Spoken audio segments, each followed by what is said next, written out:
அனைவரையும் அரஹந்த அறப்பள்ளிக்கு அழைப்பதில் அளவில்லா ஆனந்தம். இன்று கிரமபத்தம் மற்றும் புருஷார்த்தத்தை பார்ப்போம். சமணத்தின் அரஹந்தர் தந்த அளவுக்கு ஞானக்கொடை வேறு எவரும் கொடுத்திருக்க இயலாது. மண்ணுயிரெல்லாம் தன்னுயிரெனவும் எல்லா உயிர்களும் இந்த கருமக்காட்டை கடக்கவும் அரஹந்தர் மட்டுமே எப்போதும் எல்லோருக்கும் துணை. மனித வாழ்க்கையில் கிரமபத்தம் மற்றும் புருஷார்த்தம் புரிதல் மிக மிக அவசியம். கிரமபத்தம் மற்றும் புருஷார்த்தத்தின் சரியான புரிதல் மட்டுமே பிறவி பயனுக்கு வழிகாட்டும். இல்லையென்றால் நேரத்தை வீணடிப்பதிலே வாழ்க்கை முடிந்துவிடும். அதுவும் இக்காலத்தில் சொல்லவே தேவையில்லை. நம் பொன்னான நேரங்களை வீணடிப்பதில் பல வழிகள் உள்ளன. டிவி, மொபைல் மற்றும் பல ஊடகங்கள் நேரத்தை வீணடிப்பது மட்டுமல்ல, நம் சிந்தனைகளை கூட மழுங்கடித்துவிடும்.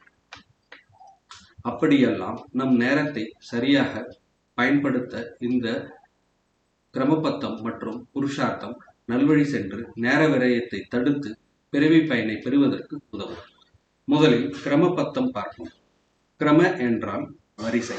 எந்த செயல் தானாக வேறு ஒருவரின் உதவி இல்லாமல் ஒன்றன் பின் ஒன்றாக நடக்குமோ அது கிரமபத்தம். எடுத்துக்காட்டு, ஒரு சிறிய ஆலமர விதையிலே அதன் மொத்த பரிணாமங்களை ஒன்றுக்கு ஒன்று சரியாக நிகழ்ந்து ஆலமரம் வளர்கிறது. அதனுடைய இலை, காய், மரத்தின் அளவு என அனைத்துமே கிரமமாக நடந்தேறும். அதுபோல நம் வாழ்க்கையில் பல செயல்கள் தானாகவே நடந்தேறும். அதில் சிந்தனையை குறைத்து கொள்ளலாம். இரண்டாவதாக புருஷார்த்தம்.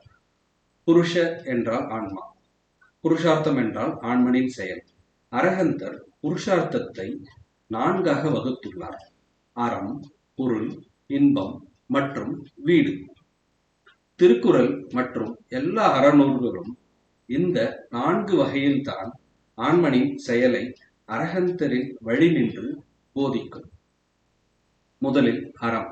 இல்லறத்தில் ஒவ்வொருவரின் ஒழுக்கங்கள், கடமைகள், அடக்கம், நடுவுநிலைமை, அனுவிரதங்கள் மற்றும் தானத்தின் அவசியத்தை விவரிக்கும்.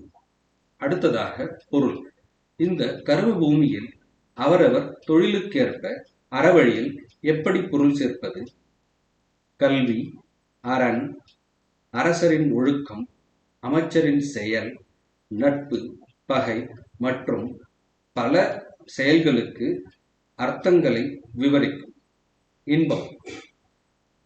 அன்பு, காதல், காமம், கனவு அவற்றின் அளவு மற்றும் அதன் முறையை விவரமாக எடுத்து சொல்வது இன்பம்.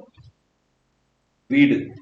துறவற ஒழுக்கம், துறவற கடமை, விரதங்கள், தியானம், தவம் மற்றும் செல்லைகளை பற்றி விரிவாக கூறி கர்ம வினையை கழித்து பிறவா நிலையான வீடு பேறு அடைய உதவும். இவை அனைத்தும் தங்கள் சிந்தனையை சரியாக திட்டமிட்டு எது கிரமமாக நடந்தேறுமோ அதில் அதிக சிந்தனை செலுத்தாமல், எது தங்களின் முயற்சியாகிய புருஷார்த்தம் தேவையோ அதில் தங்கள் சிந்தனையை அதிகரித்து அரஹந்தர் அருளிய அறத்தின் வழி நின்று தங்களின் திட்டமிட்ட வாழ்க்கை செலுத்துதலுக்கும் நல்ல எண்ணம் தோன்றுதலுக்கும் நல்வழியில் அறிந்து அரஹந்தரை அன்றாடம் நெஞ்சில் நிறுத்தி பிறவி பயன் முழுவதுமாக பெற்று வாழ்க்கை சிறக்க மும்மணி கிடைக்க முயற்சிப்போம்.